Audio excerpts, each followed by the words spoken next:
હું શ્રી ઇન્દિરાનગર પ્રાથમિક શાળાની ભૂતપૂર્વ વિદ્યાર્થીની ઇન્દોરચા નાઝમીન છું. સાલ 2018-19માં હું આ શાળામાં અભ્યાસ કરતી હતી. હાલમાં કોલેજના બીજા વર્ષમાં અભ્યાસ કરું છું.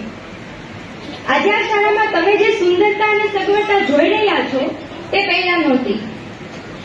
3 માળવાળી નિશાળ, જ્યાં પહેલા એને નળિયાવાળી નિશાળ તરીકે ઓળખાતી, ત્યાં મેં અભ્યાસ કરેલો છે.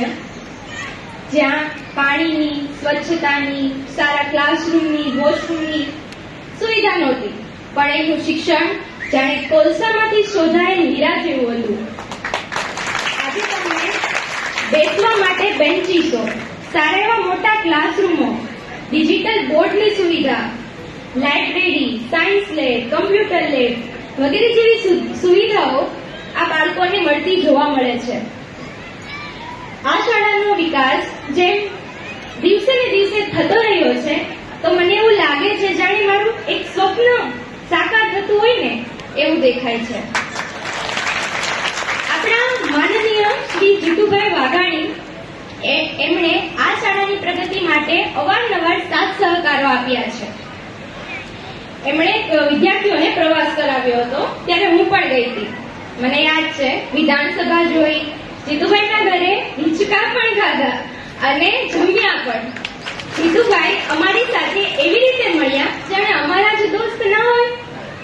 આપણે જે શાળામાં ચોમાસા દરમિયાન ક્લાસરૂમ ભીનો થઈ જતો અને બાળકોને રજા આપી દેવી પડતી, આજે એ જ શાળામાં ચોમાસા દરમિયાન પણ મારા ભાઈ બહેનો શાંતિપૂર્વક અને આનંદથી શિક્ષણ મેળવી શકે છે.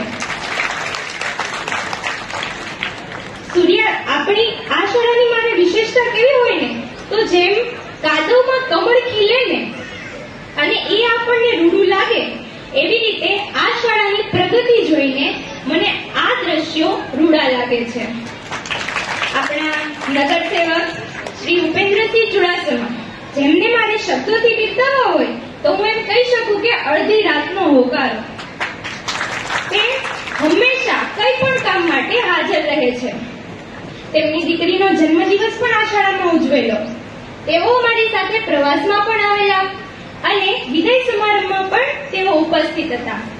જાણે તેઓ આ શાળાના શિક્ષક હોય તેવું લાગતું. આ શાળાનો વિકાસ વિદ્યાર્થીઓના વિકાસમાં દેખાઈ આવે છે. પહેલા બાળક શાળાએ પરાણે આવતું હોય એવું લાગતું, અને આજે આ શાળાના દરેક વિદ્યાર્થીના ચહેરા પર એક સ્મિત ઝલકાય છે. મેં તો એવું સાંભળ્યું છે કે આ શાળામાં રમતગમતનું મોટું મેદાન બનવા જઈ રહ્યું છે. મને યાદ છે, અમે લોકો રમત માટે ક્રિકેટ, કબડ્ડી, ખોખો એવી રમતો માટે ખેતરમાં જતા, અને આજે મારા ભાઈ બહેનો આ શાળાના પટાંગણમાં આવી રમતો રમી શકશે.